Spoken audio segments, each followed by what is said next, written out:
Instagram, como vender mais com o Instagram? Essa é uma das perguntas campeãs de audiência, sem dúvida alguma, principalmente numa época em que esta rede social tão queridinha por todo mundo tá bombando. Mas entre polêmicas e despolêmicas, as celebridades que existem nas redes, que conseguem ter uma audiência gigantesca, nem sempre, através dessa audiência gigantesca, conseguem monetizar. Isso significa que não é só de seguidores que vive uma rede social. Na verdade, você tem que entender essa rede social, o Instagram, como uma ferramenta de vendas. E para você fazer venda, nem sempre tem relação direta com o número de seguidores que você tem.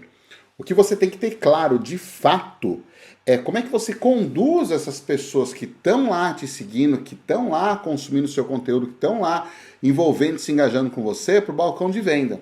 Isso que no final das contas é o que mais funciona, é o que mais vai interessar, porque é aí que está o dinheiro. Eu sou Júnior Croco e eu ajudo academias, estúdios e boxes de crossfit a colocar mais gente para dentro, colocar mais lucro no bolso e aumentar faturamento e até mesmo desenvolvimento de novos produtos utilizando a internet. E hoje essa conversa sobre Instagram, ela tem muito a ver com o que o pessoal vem questionando. Fala assim, mas Croco, eu faço postagens, eu faço conteúdo, eu faço um monte de coisa e mesmo assim é muito difícil eu conseguir ter uma resposta positiva do número de vendas. Então, o que eu estou fazendo de errado? E aí vamos conversar um pouco, vamos entender o contexto antes de falar só sobre as vendas. Vamos entender o seguinte, dentro do Instagram ou qualquer outro tipo de canal de comunicação, você tem que raciocinar da seguinte forma. Existem 3 momentos bem distintos onde você fala de venda, o outro você define quem você é e o outro você se conecta com as pessoas que interagem, que têm desejo e interesse em você. Vamos começar pela primeira etapa. A primeira etapa tem uma relação pura e simplesmente direta com o teu posicionamento, que tem a ver com o teu conteúdo, que tem a ver com a pessoa que você escolheu desenvolver o seu trabalho, conversar com ela, fazer suas ações e tudo mais. Então, quando a gente define quem são as nossas personas, a gente define juntamente qual é o nosso conteúdo. Isso é uma relação direta também para a gente entender mais e mergulhar mais, né, no perfil dessa pessoa. Quando a gente conhece mais o nosso perfil, a gente consegue ter uma afinidade melhor sobre o conteúdo que nós vamos abordar, uma profundidade maior sobre o tema que a gente escolheu e, de verdade, você consegue ter uma resposta positiva das coisas que você gera de informação muito maior. Então, a primeira etapa que você tem que fazer é entender sobre o seu posicionamento digital, né? O seu posicionamento, a imagem que você quer ter. Então, qual é o tema que você quer falar e para quem você quer falar? Essas duas perguntas, elas vão estar muito bem alinhadas. Porque depois que você definiu isso, cara, tem trabalho para fazer. Muito, muito, muito, muito trabalho para fazer, que é o quê? A pessoa te reconhecer com aquilo. Então isso leva um certo tempo, porque as pessoas elas vão começar a te reconhecer sobre aquilo, elas vão começar a se conectar com você sobre aquele tema e, mais importante, elas vão enxergar em você a autoridade sobre aquele tema. O que é autoridade sobre aquele tema? É quando as pessoas pensam em você, relacionam você àquele tema e têm mensagens positivas sobre você e aquele tema na cabeça delas. Ou seja, para aquela pessoa em específico, você passa a ser uma pessoa que domina o tema, que você é uma autoridade naquele tema. E quando isso acontece, é muito legal, porque é com isso que você começa a construir a tua audiência. Então a construção da audiência é um grande desafio, porque ela pressupõe muito trabalho no que diz respeito à consistência, ou seja, precisa fazer sempre, precisa fazer com consistência, precisa fazer de forma contínua. Isso daí vai conseguir te gerar essa percepção de valor. Outra coisa, o volume de conteúdo e a qualidade do conteúdo que você produz também vão definir seu posicionamento. As pessoas podem olhar e falar o seguinte, pô, mas esse cara aí, ele não fala nada demais. Ou o que ele fala não me ajuda, não me resolve, não contribui, enfim, não agrega valor. Então você tem que ter claro que a pessoa que você escolheu, mais o conteúdo que você está trabalhando, faz sentido para aquele que está assistindo, vendo, ouvindo, te consumindo. Quando você consegue focar isso aqui, você está começando a construir a sua audiência e uma audiência qualificada. Segundo ponto, tem a ver com com a forma com que você engaja. Aí a gente vai para uma zona de engajamento, uma zona de atividade, comunicação e relacionamento. Então, o primeiro momento é o momento que eu mostro quem eu sou. O segundo momento eu mostro, eu me estabeleço como uma relação com essas pessoas, onde a gente começa a ter uma conversa. Então, você começa até mesmo a conhecer mais esses personas, né? Essas personagens que estão ali, essas pessoas de fato. Você vai perceber que as pessoas começam a envolver mais, engajar, perguntar, comentar, compartilhar, curtir. Você começa a ver repetidas vezes o nome daquela pessoa. Então, vai começando a construir aquela audiência, vai começando a construir aquele relacionamento, e aí sim você começa a ter um feedback real. Então, primeiro, constrói a audiência apoiado no tema, persona, soluções que você quer desenvolver. Segundo, de acordo com a continuidade do seu conteúdo, vai começar a vir devolutiva. E aqui que está o pulo do gato, literalmente, tá? É aqui que está o pulo do gato, presta atenção nisso. Existe uma coisa muito perigosa quando você começa a produzir muito conteúdo, que é o que eu chamo de friend zone. O que é friend zone? Sabe quando você era mais novo, mais jovem, que você ia pra baladinha, ou que você tinha um monte de amiga, ou então aqueles meninos que tinha aquela amiga linda, maravilhosa, que ele era apaixonado por ela, só que ele também era o melhor amigo dela. E aí nunca ia rolar nada, nunca ia sair nada. Por quê? Porque vocês eram muito amigos.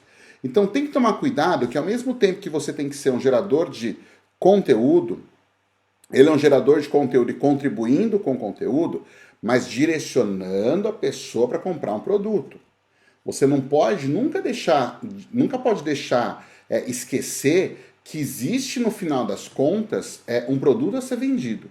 Então o que eu vejo? As pessoas falando muito sobre, mas o meu propósito é ajudar as pessoas. Sim, legal. O meu propósito é fazer com que elas tenham mais resultado. Sim, legal. Mas se você não tiver um produto para te retroalimentar, para te manter ativo e vivo, para continuar contribuindo com as pessoas, você quebra o ciclo. E esse quebrado do ciclo, aí você não vai conseguir ajudar ninguém.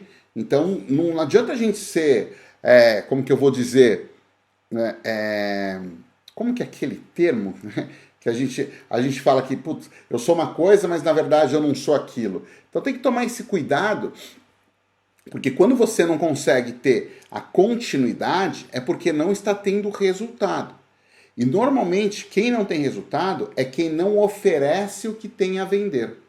Então vamos lá, posicionei, beleza? Posicionei, estabeleci qual é o meu perfil de comportamento, meu perfil de persona, meu público, meu tema. Vou continuar com consistência falando, conversando, entregando informações e provocando situações onde a pessoa fala, puta, eu preciso disso, eu preciso disso, eu preciso disso. Você tem que gerar na pessoa aquele sentimento de ele pode me ajudar. E ele tem que entender que como é que eu faço para comprar, como é que eu faço para ter acesso. Que é a terceira etapa, que é a etapa da venda. Que é quando acontece uma conversa direcionada ao produto, ao serviço, ao que está sendo vendido.